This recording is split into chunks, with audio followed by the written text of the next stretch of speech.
ক্ষমতায় গেলে সারা দেশে 20,000 কিলোমিটার খাল খনন করবে বিএনপি আর 5 বছরে রোপণ করবে 25 কোটি গাছ। রাজধানীতে এক দোয়া ও মতবিনিময় সভায় নিজের এই প্ল্যানের কথা জানান বিএনপি চেয়ারম্যান তারেক রহমান। দেশকে বদলাতে অন্যের দোষারোপ না করে সমস্যা সমাধানে মনোযোগী হতে রাজনীতিবিদদের প্রতি আহ্বানও জানান তিনি। বিএনপি চেয়ারপারসন খালেদা জিয়ার প্রয়াণে বনানী চেয়ারম্যান বাড়ি মাঠে দোয়া ও মতবিনিময় সভা। দেশনেত্রীর জানাজার মধ্যে কত লক্ষ মানুষ উপস্থিত হয়েছিলেন। আয়োজক ঢাকা 17 আসনে অবস্থিত অভিজাত এলাকার 4টি সোসাইটি ও আরও 8টি ক্লাব। স্ত্রী জুবাইদা রহমানকে নিয়ে এতে যোগ দেন বিএনপি চেয়ারম্যান তারেক রহমান। বাংলাদেশকে বদলে দিতে নিজের প্ল্যান পরিষ্কার করেন তিনি। যে আইএমএ প্ল্যানের যেই পরিকল্পনাগুলো আপনাদের সামনে তুলে ধরেছি সেগুলা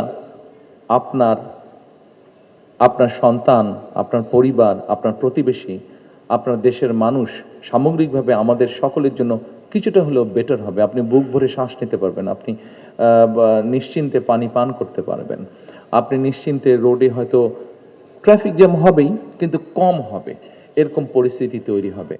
আগামী নির্বাচন ঘিরে এখন পর্যন্ত বিএনপি ছাড়া আর কোনো দল দেশের মৌলিক সমস্যা সমাধানে সুস্পষ্ট পরিকল্পনা দেয়নি বলেও জানান বিএনপি চেয়ারম্যান। সাধারণত নির্বাচন আসলে স্বাভাবিক প্রত্যেক দলই তাদের ম্যানিফেস্টো দেয়।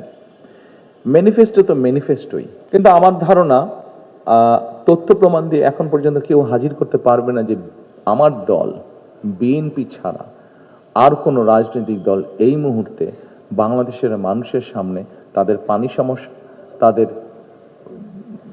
বেটার এনভায়রনমেন্ট সমস্যা, তাদের হেলথ সমস্যা, তাদের এডুকেশন সমস্যা, তাদের ইয়াং জেনারেশনের জব অপরচুনিটি, এগুলো নিয়ে স্পেসিফিক কোনো পরিকল্পনা দিতে পেরেছে বলে আমার জানা নেই। কৌশলে নিজ নির্বাচনী এলাকার ভোটারদের কাছে ভোটও চাইলেন তারেক রহমান। আমিও এই এলাকাতেই কিন্তু বড় হয়েছি, বেড়ে উঠেছি, কাজে আমি আপনাদেরই একজন। তো যেহেতু আমি একজন পলিটিক্যাল অ্যাক্টিভিস্ট, একজন পলিটিশিয়ান, এবং কয়েকদিন পরে ইলেকশন, স্বাভাবিকভাবেই ইলেকশন রুলের বাধ্যবাধকতার কারণে আর 24 ঘন্টা পরে হয়তো বলতে পারবো, এখন বলতে পারছি না, কিন্তু কি বলতে চাইছি নিশ্চয়ই আপনারা বুঝতে পারছেন। আগামী বৃহস্পতিবার সিলেট থেকে নির্বাচনী প্রচারণা শুরুর কথাও জানান তিনি। এই দোয়া মাহফিল অনুষ্ঠান করছেন জাকারিয়া আহমেদ, স্টার নিউজ, ঢাকা।